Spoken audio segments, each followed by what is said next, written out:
আমার ফেসবুকটা সাসপেন্ড করে দেওয়া হয়েছিল। এমনকি ওরা আমাকে ইমেলে থ্রেট পর্যন্ত দিয়েছে। সোশ্যাল মিডিয়া এমন একটা প্ল্যাটফর্ম না যেখানে আমরা শুধু আমাদের ভালো থাকাগুলো, কোথায় ঘুরছি, কোথায় খাচ্ছি, কোথায় ফিরছি, সেইগুলো আমরা বেশি শেয়ার করি। বাট আমাদের যে খারাপ দিকগুলো, মানে যে খারাপ সময়গুলো, সেই সময়গুলো হয়তো শেয়ার করা হয় না।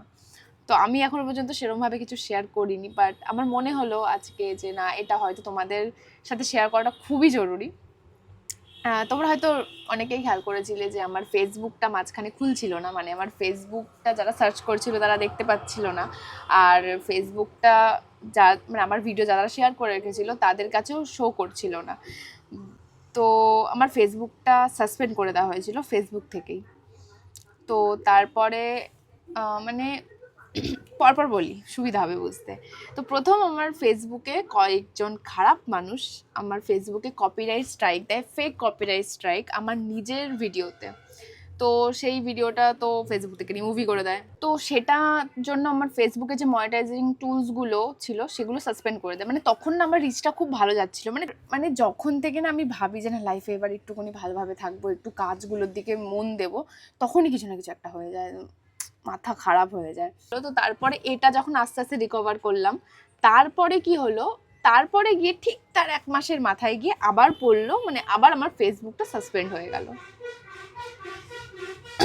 তো তো ফেসবুকটা সাসপেন্ড হয়ে যাওয়া আমি কিছু বুঝতে পারছিলাম না। কদিন আমার ফোনে খুব মেসেজ আসছিল যে এক্সট্রা প্রোটেকশন অন করার ফেসবুকে, তো আমি করি, সব করি, তারপরেও এরকম একটা ঘটনা ঘটে। এরকম চলাকালীন হট করে আমার ফেসবুক বন্ধ হয়ে গেল। আমাকে কয়েকজন ফোন করে বলছে তোর ফেসবুক দেখা যাচ্ছে না আর।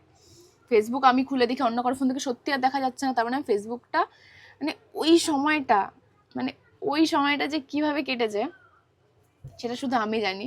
কারণ এত কষ্ট করে দাঁড় করানো একটা চ্যানেল, জাস্ট 3,10,000 চলছিল, জাস্ট 3,00,000টা পূরণ হলো, তারপরেই এরকম একটা ঘটনা। আমি ফেসবুকের কাছে এটা অনুরোধ করছি যেন তারা এই জিনিসগুলো একটু খেয়াল করে। মানে ফেক কপিরাইট স্ট্রাইক আমার নিজের ভিডিওতে, যেটা আমার নিজের তৈরি করা ভিডিও, ওটার মধ্যে কি করে ফেক কপিরাইট স্ট্রাইক পড়ে আমি সত্যি জানি না।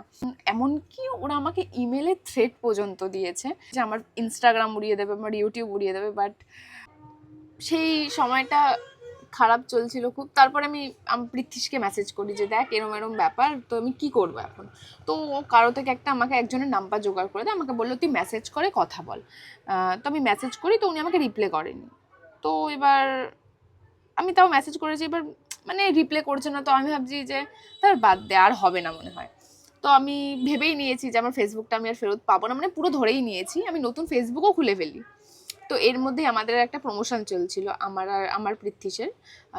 তো সেই প্রমোশনটা করাকালীন আমি ওদের বাড়িতে গেছিলাম। তো তখন আমার সাথে আমার একটা ফ্রেন্ড গেছিলো। তো এই ফ্রেন্ডটা আর পৃথ্বীশ মিলে আমাকে বোঝায় যে দেখ এত কষ্ট করে একটা চ্যানেল তুই দাঁড় করালি, তো প্লিজ হাল ছেড়ে দিস না, তুই চেষ্টা কর, তুই ওনাকে বারবার মেসেজ কর, উনি ঠিক রিপ্লাই করবে তোকে। তো তারপরে আমি ভাবলাম যে ঠিক আছে, চল মেসেজ করে দেখবো, একটু একটু তেল দিতে হবে, কিছু করার নেই, যেহেতু দরকারটা আমারই।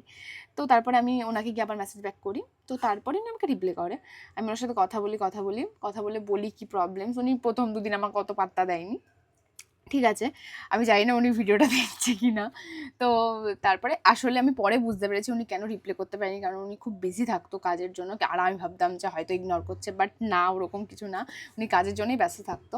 আর আই থিঙ্ক উনি এটা ভেবেছে এর মধ্যে যে আমি হয়তো ভুলে গেছি, কারণ আমি ওনাকে বলেছিলাম যে তুমি যদি আমার এই কাজটা করে দিতে পারো, তো তোমাকে আমি মানে সবার সামনে, মানে এটা প্রমোশন না কোনো যে আমি ওনার প্রমোশন করছি, জাস্ট ওনার ব্যাপারে আমি বলছি, যদি কারো কোনো প্রবলেম এরকম হয় তো উনি তারা ওনার সাথে কন্ট্যাক্ট করতে পারবে। এর জন্য আমি এই ভিডিওটা করা, যাতে সবার দিকটা ঠিক থাকে। তো আমি কথা দিলে মানুষকে কথা রাখি, এটা হলো আমার সবথেকে বড় কথা। আমি হয়তো দেরি হয়ে গেছে অনেকটা, কারণ মাঝখানে খুব বিজি ছিলাম, এর জন্য একটু দেরি হয়ে গেছে ভিডিওটা পোস্ট করতে। তো তারপরে ওনার সাথে আমার কথা হয়, উনি আমাকে ফোন করে আমাকে যা যা করতে বলে আমি তাই তাই করলাম। মানে আমি আগে ওরকমভাবে ট্রাই করেছি, বাট আমি ভুলভাবে করছিলাম। তো উনি আমাকে বলে দিল কী কী করতে হবে। তো সেটা করার জাস্ট কিছুক্ষণের 1 মিনিটের মাথায় হয়তো আমার ফেসবুকটা চলে আসে ফেরত। আমি লিটারালি নেচেছি, মানে এত নেচেছি, কারণ আমি ভাবিনি আমার ফেসবুক ফেরত পাবো, কোনোভাবেই আমি ভাবিনি। আমি ভেবেই নিয়েছিলাম ফেসবুকটা আর থাকবে না, আমাকে নতুন করেই ইয়ে করতে হবে।